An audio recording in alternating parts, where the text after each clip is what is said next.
Chapter 2, Part 8.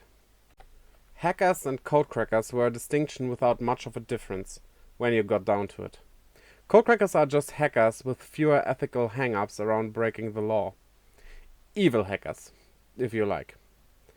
It's been like that since the earliest days of the network, well before the discovery of the digital world. Those who work to stop codecrackers from committing crimes are colloquially known as ethical hackers. Are codecrackers really that unpopular? AG said, almost on reflex. He regretted it immediately. I mean, my high school and university definitely had clubs for those sorts of people.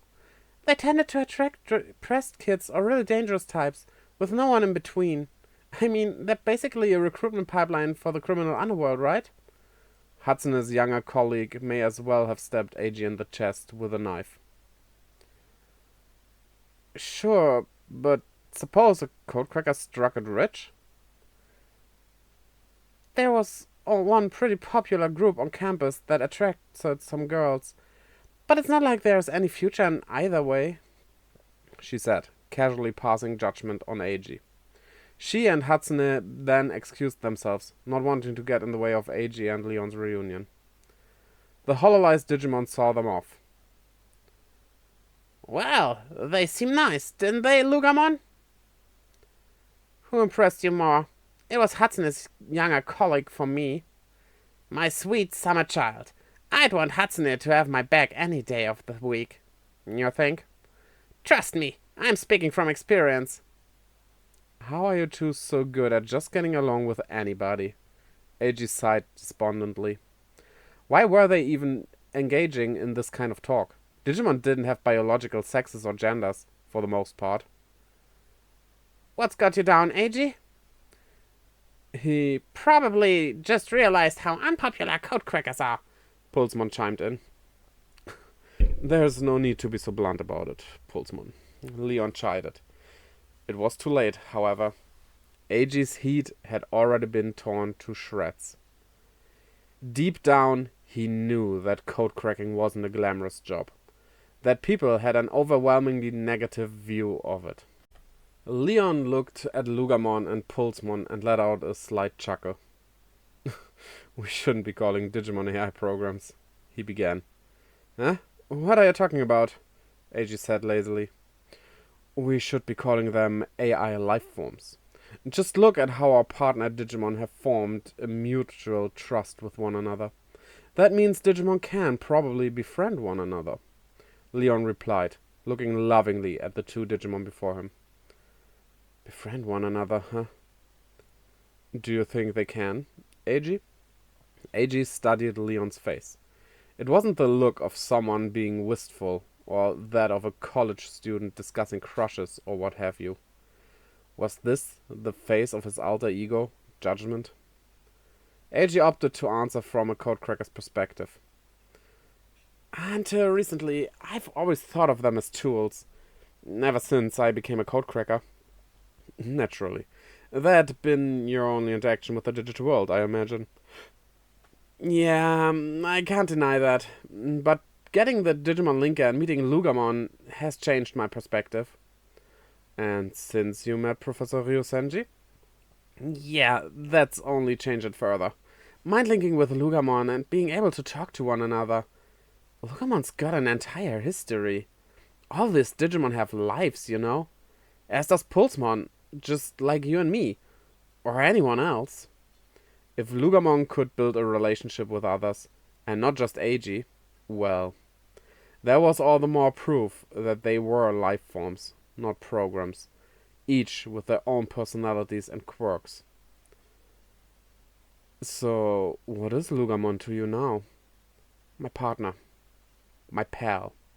For life. AG said without hesitation. Good, Leon said, relaxing his jaw. You haven't completely lost your soul to the codecrackers then. What do you mean by that? I'm not going to sugarcoat it. You need to quit this codecracking nonsense. I want you to wash your hands of those Digimon abusing criminals, AG. At last, the real lesson Leon agreed to have a little reunion came into focus. He knew it would come up, sooner or later. Hackers couldn't abide codecrackers, and what hackers considered justice left no room for the freedom codecrackers so desperately wanted to protect. Quit codecracking? That's not gonna happen, AG said flatly, eliciting an annoyed grunt and obvious displeasure from Leon. I won't sugarcoat it either for you. I envy you. Not only are you studying abroad, you're doing it at a prestigious university like Tokyo Electrical. And your part-time job is at DDL, for crying out loud. So forgive me if I'm a little salty hearing that from you. AG was good at equivocating either. Not if Leon was going to be so brutally honest and trying to get AG to quit by pushing his preserved version of justice onto another human being. What do you mean by that? Leon sensed there was something more behind this outburst. Listen, man, I started code cracking just to survive. If I quit, I'm gonna be working for some crappy part-time job for crappy pay. I'm 19. I'm in the real world with real responsibilities, and that kind of job just isn't going to cut it for me. You didn't go to college? The AG I remember always had test scores at least as good as mine. Where, Tokyo Electrical? Hell, I got a B on one of the mock exams. I thought I was gonna make it, AG said with a sigh. Did something happen? A bit of worry crept into Leon's face as he asked the question. AG finally had the chance to take control of this conversation, and he wasn't about to pass it up. He just wished it was about anything but this. www. Flight 626, AG said softly. Leon gasped, then fell silent.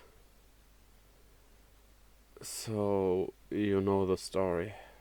Look, I don't want to talk about it. www. Flight 626, Pulsmon interjected. It proceeded to read out the date, but it was garbled beyond recognition, perhaps due to redaction. Pulsmon continued. Flight 626 departed Tokyo before making unauthorized changes to its flight path. Air traffic lost all contact, and the plane eventually crashed into the Pacific Ocean. All aboard were killed. Registered passengers numbered in the triple digits. The flight recorder was never found. The Digimon then pulled up a number of entries from online encyclopedias about the incident to make things a bit easier for Leon. Do we know what caused the accident, Pulsmon? AG asked pointedly. Though it has not been officially acknowledged, the prevailing theory suggests the crash was a Digimon crime, Pulsmon answered. Said prevailing theory was wildly circulated amongst hackers and codecrackers in the know. Did you lose your parents on that flight? AG asked carefully. I did. AG said, gently nodding at his head at Lugamon, who hadn't heard any of this before. He thought of the small altar in his one-room apartment.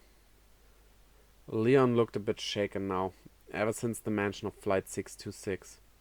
He'd met AG's parents several times when they went to play in the river together. They weren't faceless passengers on that flight any longer. Your parents were on that flight. But why? It was a trip for their silver wedding anniversary. They left me at home and were all set to go to America, AG said wearily. He noticed something odd. Leon seemed about to let out some sort of noise, but stifled it at the last moment. Had his parents' death really shocked him to the same degree when it happened? He didn't really remember having time for things like shock, among everything else.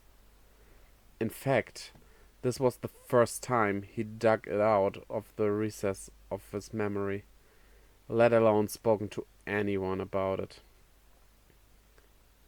I had no idea what was happening, Eiji rasped, his voice trembling as he fought back tears. The house was all tied up in mortgage with a guarantor attached. My parents' life insurance policies. I sold the house, and that was when it hit me that everything was gone. College? That wasn't an option anymore. Eiji lived in a different world, and now he'd drawn a clear line between himself and Leon. Weren't there any scholarships? Even if there were, I was too devastated. I couldn't function, let alone study. If Leon thought that was a sign of weakness, Eiji would dare him to say it. But if you lost your parents to an act of Digimon crime, allegedly, how could you possibly continue code cracking?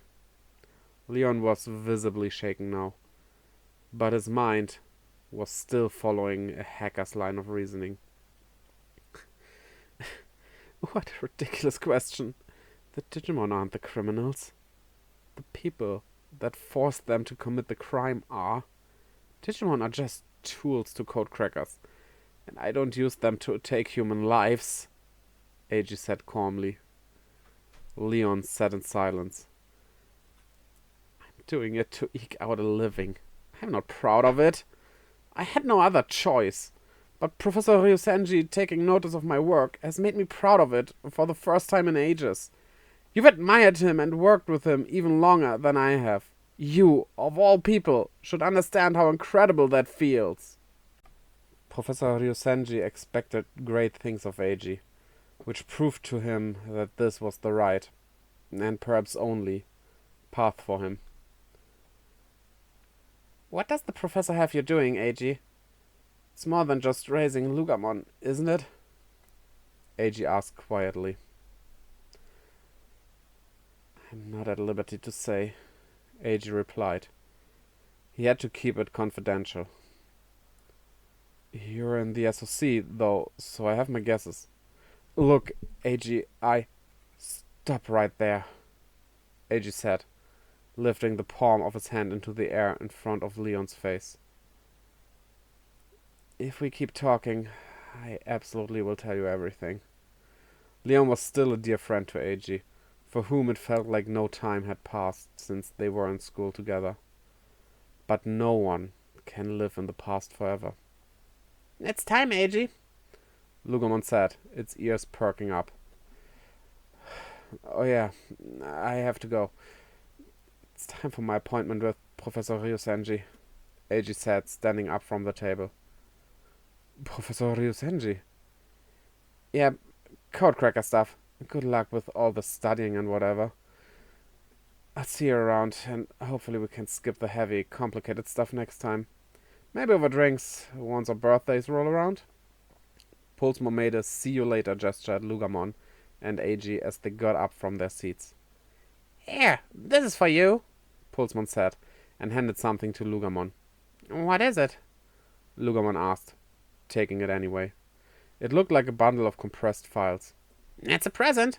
Catch you later. I want a personal tour of the Castle of Nine Wolves someday. I want to go deep into the wall slum, Pulsmon chirped as Eiji and Lugamon walked away.